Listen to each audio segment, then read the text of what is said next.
دې منافقانو رسول دی خو زه ډېر خوشحاله پسې یم الحمدلله چې دا موجوده کوم امیر المؤمنین دی شیخ ملا هیبت الله اخونزاده صاحب الله دې ډېر عمر ورکړي امین پې ووایي خوشحاله په دې یم چې کلک سني دی کلک اهل سنت دی د دوی په راتلو باندې ډېر فتوحات اسلامي صف کې سره سره اهل سنتو ته وشو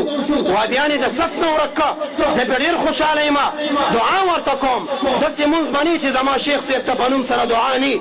خدای عمر ورته ورکړي اوس زمونږ صف یې پاک شو هغه چې د ضرورت په بنا مونږ منافقان صف ته دننه کړي مات شوي دي بس دی خوشحاله یم الله دې شیخ صاحب ته ډېر عمر ورکړي چې تر کومې د دوی ریاست وي دغه رنګ به د وهابیانو ملا ماته وي دا د دین ازلي دشمنان دي الله دې د یو څو خبرې چې د رحمت عالم په محبت مې ذکر کړي خلاصه و نچوړ دا ملا دې په علم نه نازېږي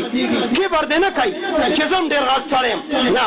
پیر دې په پیرۍ نه نازېږي چې زه هم غټ خدمت کوم مجاهد دې په جهاد نه نازېږي ناز په دې وکوي چې د محمد مصطفی په امت کې الله حسابي کړي دا ډېر لوی ناز دی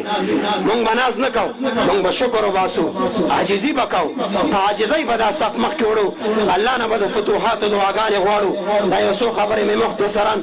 علما حضرات مشران ناست دي زه د مشایخو مخکې نه غږېږم بیان به مې طولاني کړی خو بله جلسه مې په سر ده